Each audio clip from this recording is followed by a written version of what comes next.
ఇప్పుడు ఈయన రచయితగా, డైరెక్టర్గా, నటుడిగా అన్నీ ఉన్నాయి కదా, దీంట్లో బ్లాక్ స్పాట్స్ ఏమున్నాయి ఆయన?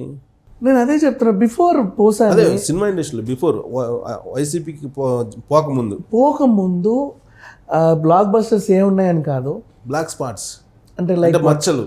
రచయితగా ఆయన ఏం నటుడిగా బ్లాక్ స్పాట్స్ ఏమీ లేవు నిజంగా చెప్పండి. అంటే అంత స్థాయి నటుడు పోసాని కృష్ణమురళి నైటీ వేసుకొని మెంటల్ కృష్ణలో మెంటల్ వాళ్ళ నటించినా కూడా సినిమాని 100 రోజులు ఆడించారు జనాలు.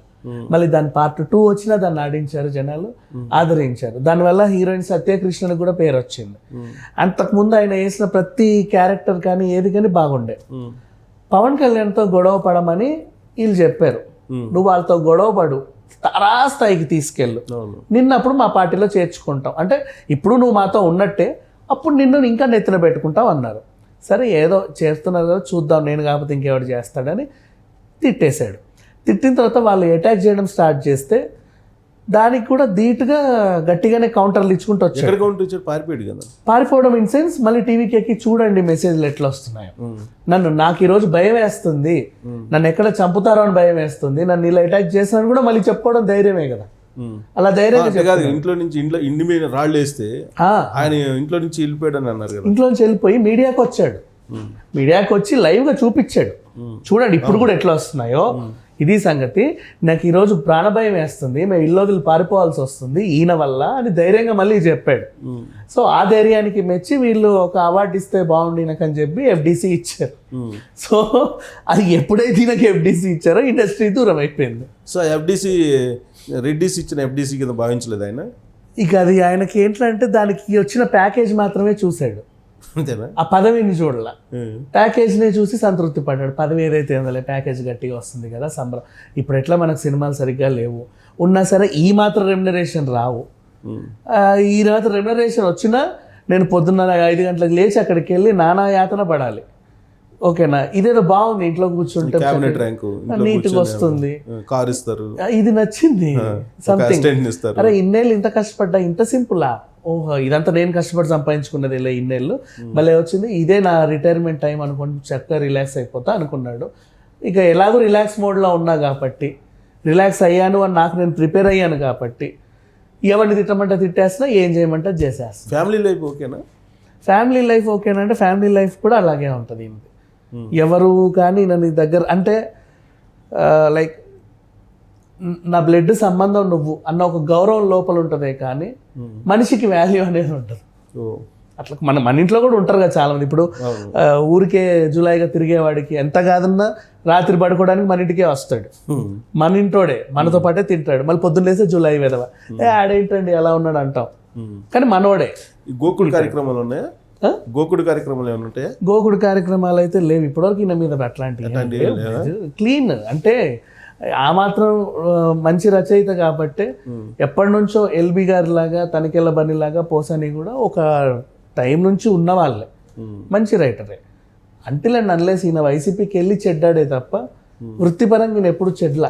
అంటే విధానపరమైన అంశాలు ఏదైనా విమర్శించడం ఓకే, పర్సనల్ విమర్శలు చేయడం అని అంటే పర్సనల్ విమర్శలు వైసీపీ వాళ్ళే చేస్తారు. ఇక్కడికి వచ్చాకే నేర్చుకున్నాడు.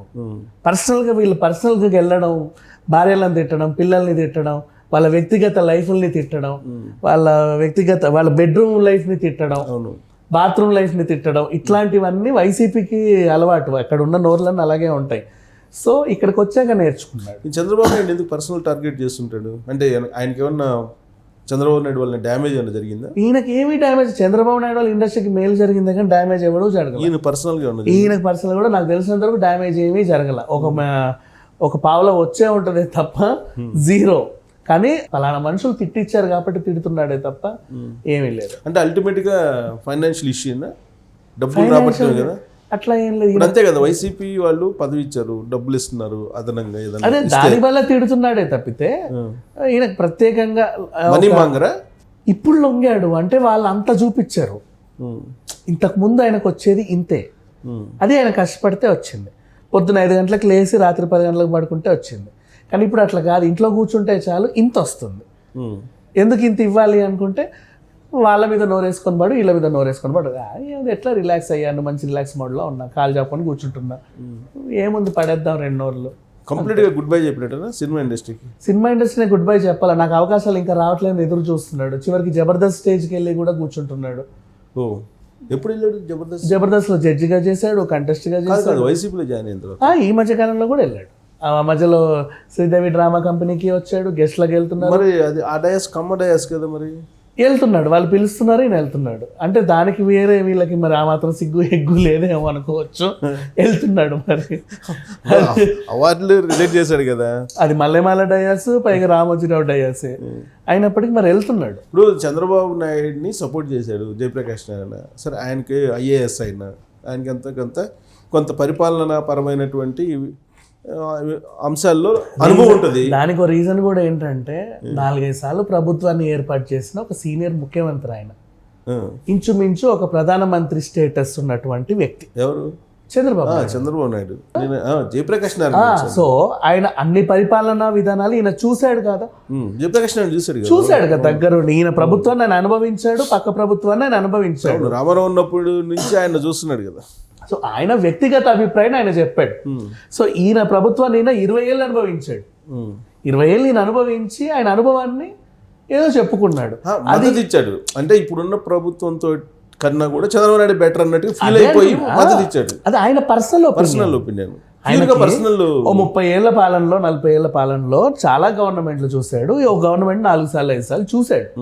చూసి అరే ఇదేదో భలే ఉందే, నేను అప్పుడు ఆ ఇంట్లో ఉన్నప్పుడు ఈ ప్రభుత్వంలో ఉన్నప్పుడు నేను అప్పుడు బాగున్నా, ఇప్పుడు ఈ ఇంట్లో ఉంటున్నా ఈ ప్రభుత్వంలో నాకు ఏదో చెడింది, అప్పుడు ఇలా ఉన్నా ఇప్పుడు ఇలా ఉన్నా, వెనకైనా క్యాలిక్యులేషన్ వేసుకొని ఒక అమౌంట్ ఆఫ్ మద్దతుని, ఈ అమౌంట్ ఆఫ్ మద్దతు ఇలా చూస్తే ఇది ఎక్కువ ఉంది, ఈ ఎక్కువ ఉంది కాబట్టి ఇది మంచోడు అని ఒక అభిప్రాయాన్ని చెప్పాడు. అది ఆయన అభిప్రాయం. ఆ కాంప్లిమెంట్ తీసుకునే ఆయనకు ఉండాలి, ఇచ్చిన ఆయనకు ఉండాలి. మధ్యలో ఈయనకెందుకు అందులో దూరి నువ్వు తప్పు చెప్పావు, ఒప్పు చెప్పావు, నువ్వు అలా కాకు ఇలా చెప్పాలి, ఇలా కాదు అలా చెప్పాలి, because of Kamma cost same cost కాబట్టి చెప్పాడు అని. ఆయన ఏమో నేను రాష్ట్ర ప్రయోజనాల కోసం నేను చెప్తున్నాను, ఆయన చెప్తున్నాడు. ఇప్పుడు రాష్ట్ర ప్రయోజనాలు నెరవేరాలంటే చంద్రబాబు నాయుడు మళ్ళీ రావాల్సిందేను, ఇతను జగన్మోహన్ రెడ్డి పోవాల్సిందేను అనేది ఆయన అభిప్రాయం. ఈయన దాన్ని క్యాస్ట్ కోణంలో నుంచి చూస్తున్నారు. ఇదేంటంటే ఒక భయం. ఇప్పుడు ఆ జయప్రకాష్ నారాయణ అనే ఆయన ఒక influencer, he's also an influencer. అతన్ని చూసి ఇన్ఫ్లుయెన్స్ అయ్యే వాళ్ళు కూడా కొంతమంది ఉంటారు, ఒక వర్గం ఉంటుంది. Because he's uneducated. అరే ఇప్పుడు ఐఐటి రామయ్య అంటాం, పెద్ద ఎడ్యుకేటెడ్ అంటాం. ఆయనను చూసి ఇన్ఫ్లుయెన్స్ అయ్యే వాళ్ళు కొంతమంది ఉంటారు. కోదండరామ్ ప్రొఫెసర్ అంటాం, ఆయన చూసి ఇన్ఫ్లుయెన్స్ అయ్యే వాళ్ళు కొంతమంది ఉంటారు. సేమ్ అలాగే జయప్రకాష్ గారిని కూడా కొంతమంది ఇన్ఫ్లుయెన్స్ అయ్యే వాళ్ళు ఉంటారు. ఆ ఇన్ఫ్లుయెన్సర్స్ని కట్ చేయడానికి ఇతను ఏదో పిచ్చివాగుడు వాగుతున్నారు, మీరు ఇన్ఫ్లుయెన్స్ అవ్వకండి అని చెప్పడానికి నా మధ్యలో దూరాడు అంతే. ఇంకోటి కూడా దాని కంటిన్యూషన్ ఏమన్నాడంటే వంగవీటి రంగాన్ని చంపింది కూడా చంద్రబాబు నాయుడు స్టేట్మెంట్ ఇచ్చేసి అందరినీ చంపింది చంద్రబాబు నాయుడు. ఈవెన్ వైఎస్ వివేకాన్ని కూడా ఆ రోజు రాత్రి గొంతు ఇట్లా నులిమి చంపిన చంద్రబాబు నాయుడే అంటాడు. అది కూడా అంటాడు. దానికి ఏముంది? ఎలిగేషన్ పాస్ చేయడం చాలా సింపుల్, దానికి ఆధారం ఉండాలి. ఇప్పుడు ఎలిగేషన్స్ సింపుల్గా అంటే అదే ఇది అని పాస్ చేయడం వేరు. ఎవడైనా చేస్తాడు, నీ ప్రభుత్వమే అది చేసింది, నువ్వే ఇలా చేసావు, నువ్వే అలా చేసావు 100 అంటాం. But you have to show some proofs కదా. అది చూపించలేనప్పుడే మళ్ళీ నీ పైన డిఫేమేషన్లు వస్తాయి. అప్పుడు ఆ డిఫేమేషన్ని కూడా అనుభవించాలి. అంటే నువ్వు టంగ్ స్లిప్ అయి ఎలిగేషన్ పాస్ చేసినప్పుడు ఆ డిఫేమేషన్ వాళ్ళు వేసినప్పుడు కూడా అనుభవించాలి. దానికి కూడా ప్రక్రియ త్వరలో ఉంటుంది. మేబీ ఈయన మంచోడు కాబట్టి డిఫేమేషన్ వేయలేదేమో నాకు తెలియదు. మంచోడు కాబట్టి కదా, గవర్నమెంట్ లో ఉన్నాడు కాబట్టి డిఫర్మేషన్ ఏంటో ఎందుకు అని చెప్పి గవర్నమెంట్ మారిన తర్వాత ప్రూఫ్ తీసుకురా అని చెప్తారు ఇమీడియట్లీ. అది కూడా జరిగాయి ఆల్రెడీ, చాలా జరిగింది కదా అలాంటి. ప్రూఫ్ ఉంటే ప్రూఫ్ తీసుకురాపో అని చెప్పి అన్నావు కదా, మరి నీ నోటితోనే అన్నావు. స్టేట్మెంట్ పైగా ఆరోపణలు ఉన్నాయని కూడా కాదు. ఇప్పుడు 13 ఏళ్ల క్రితం ఊరికే ఒక టెలివిజన్కి ఎక్కి జీవిత రాజశేఖర్ చిరంజీవి బ్లడ్ అమ్ముకున్నాడు అన్నందుకు అప్పుడెప్పుడో అల్లు అరవింద్ డిఫేమేషన్ కేసెస్ 11 ఏళ్ల తర్వాత మొన్న చర్చకు వచ్చి వాళ్ళకి జైలు శిక్ష కూడా పడింది. అవును, ఎందుకంటే ప్రూఫ్ ఉంది, టీవీలో వాళ్ళు వాగిన వీడియో ప్రూఫ్ ఉంది. సో ప్రూఫ్ వాగినప్పుడు ఈ రేపు ఈయన కూడా పడుతుంది, దాంట్లో పెద్ద విషయం ఏం లేదు. బికాస్ అంటే ఒకటేంటంటే ఇప్పుడు సరే ఎవరు మామూలు వాళ్ళు మాట్లాడితే ఒకటే. ఇప్పుడు ఇందాక మీరేమన్నారు, అది గొప్ప రచయిత, గొప్ప నటుడు, మంచి నటుడు, గొప్ప కూడా కాదు, గొప్ప డైరెక్టర్, రచయిత, మంచి నటుడు అని అంటున్నారు కదా. అంత ఇన్ఫ్లుయెన్స్డ్ పర్సన్, అంత గుర్తింపు ఉన్నటువంటి ఒక సెలబ్రిటీ ఇలాంటి మాటలు మాట్లాడితే సమాజానికి ద్రోహం కదా? ద్రోహమే. అంటే అది దీంట్లో రెండు రకాలు ఉంటాయి. సమాజానికి ద్రోహం చేశాడు అని చెప్పి వాగే వాళ్ళు ఉంటారు, సమర్థించుకునే వాళ్ళు ఏంటంటే కొంచెం వయసు అయిపోయింది కదా, కొంచెం ఏదో తిరుగుతుంది అందుకే అలా పెద్ద ఏదో వాగాడు అనుకుని వదిలేయండి అంటారు చూడండి. ఇప్పుడు ఇంట్లో మన ముసలోళ్ళు కూడా ఉంటే వయసు అయిపోయింది చాదస్తాం ఏదో అన్నాడు వదిలే ఎందుకు పట్టించుకుంటాం అంతగా అంటారు కదా, అలా.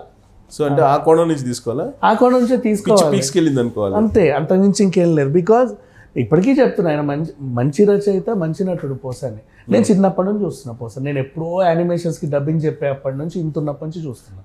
చాలా మంచి ఆయన, లొకేషన్ లో కూడా చాలా బాగుంటాడు, ఎవరిని ఇబ్బంది పెట్టాడు, అందరితో ఫ్రెండ్లీగా ఉంటాడు, బూతులు మాట్లాడాడు.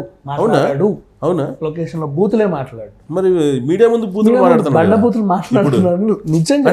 వైసీపీ వ్యాక్సినా లేదా జగన్ వ్యాక్సిన్? అది ఎవరి వెర్షన్, బట్ వ్యాక్సిన్ పూసానికి జగన్ వ్యాక్సిన్ ఎక్కిచ్చాడా లేకపోతే వైసీపీ వ్యాక్సిన్ ఎక్కిచ్చారా? ఎవరు ఎక్కించుంటారో, but he is very damn good guy. అదే మీరు చెప్పేదానికి భిన్నంగా కనపడుతుంటాడు ఇది పొలిటికల్ డాన్స్ మీద. ప్రామిస్, అసలు ఎవరిని అడిగినా చెప్తారండి అసలు పోసాని గురించి ఇండస్ట్రీలో సచ్ ఏ గుడ్ గై. మరి అంటిల్ ఈ వైసీపీకి వచ్చిన తర్వాతే మనిషి పూర్తిగా ఈయన ఎవరు అన్నట్టుగా తయారైపోయాడు, పూర్తి విరుద్ధంగా కనిపిస్తున్నాడు పొలిటికల్ డాన్స్. అంటే పర్సనల్ ఐడెంటిఫికేషన్ కోసం తాపత్రయపడుతుంటాడా? ఆ పర్సనల్ ఐడెంటిఫికేషన్ పోసానికి ఆల్రెడీ ఉంది, పర్సనల్ మేనరిజం ఉంది, అంటే సినిమా ఇండస్ట్రీలో ఉంది. పొలిటికల్ డాన్స్ లో లేదు, పొలిటికల్ లో కూడా ఏముంటది మేనరిజం, ఆయన వైఫల్యం చెందారు పొలిటికల్ గా. బట్ అయినప్పటికీ దాని గురించి ఇప్పుడు ఏదో జగన్మోహన్ రెడ్డి ఒకటి వేస్తే బిస్కెట్లకు ఆశపడి బిస్కెట్లు అంతే తప్ప మీకు పొలిటికల్ గా అతను ఓడిపోయినట్టేగా. పొలిటికల్ గా ఏముందండి, ఆయన పొలిటికల్ గా పనికిరాడని అనుకున్నాడు కాబట్టి పదవి ఇచ్చావుగా. నీకు ఆయన పొలిటికల్ గా పనికి వస్తాడు అనుకుంటే నువ్వు పదవి ఎందుకు ఇస్తావు? ఆ తెలివన్న వాళ్ళకు ఉండాలి కదా. నాకు నియోజకవర్గం ఇచ్చి పోటీ చేయమనొచ్చు కదా, ఎందుకు పోటీ చేశాడు ప్రజారాజ్యం తరఫున ఇక్కడ వీళ్ళు అంటే నువ్వు ఆల్రెడీ అక్కడ పనికి రావని వీళ్ళకి తెలుసు కాబట్టి ఓ పదవి పడేస్తాం నాతో ఉండి అన్నారు అంతే, అంత మించి ఏం లేదు. కానీ ఆ పదవి కూడా వైసీపీకి మైనస్ అయింది, ఎఫ్డీసీ ఇవ్వడం వల్ల అప్పటికే అరకొరగా ఉన్న ఇండస్ట్రీ పూర్తిగా దూరం అయిపోయింది.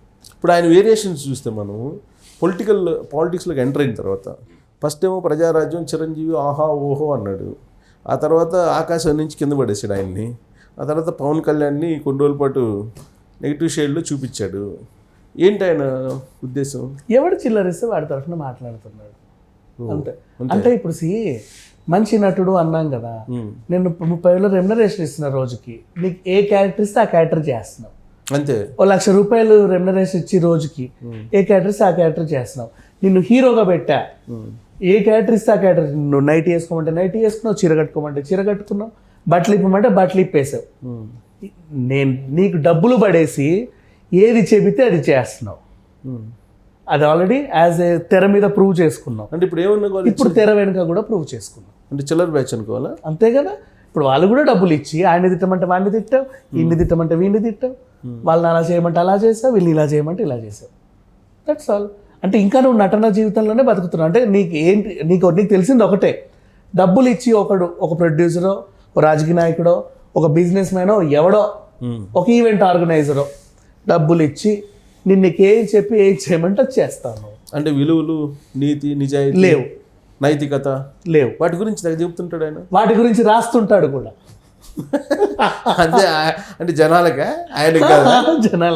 వాటి గురించి రాస్తా ఉంటాడు, వాటి గురించి చెబుతా ఉంటాడు, పాటించాడు. అంటే జనాలు ఆయనకు మాత్రం ఇవన్నీ వర్తించవు. ఎగ్జాక్ట్. డబ్బులు ఎవరిస్తే వాళ్ళకి ఏది కావాలంటే అది మాట్లాడతారు, అది ఆయన ఒరిజినల్ క్యారెక్టరా? ఎగ్జాక్ట్లీ. Right, thank you. కనిపిస్తా ఉంది కదా. Okay, thank you very much. So Posani Muralikrishna ఇప్పుడు డబ్బులు ఎవరిస్తే వాళ్ళకి ఏం కావాలంటే ఆ విధంగా సాటిస్ఫై చేస్తారు. ఆ జోనర్లో ఉన్నాడు ప్రస్తుతం ఆయన, సినిమా జోనర్ను వదిలిపెట్టి. So present YCP action, Jagan action ఎక్కువ ఉంది ఆయనకి, అందుకే కుక్కలాగా పిచ్చి కుక్కలాగా వాగుతున్నాడు అనేది విజ్ఞాన్ గారి అభిప్రాయం. Thank you very much.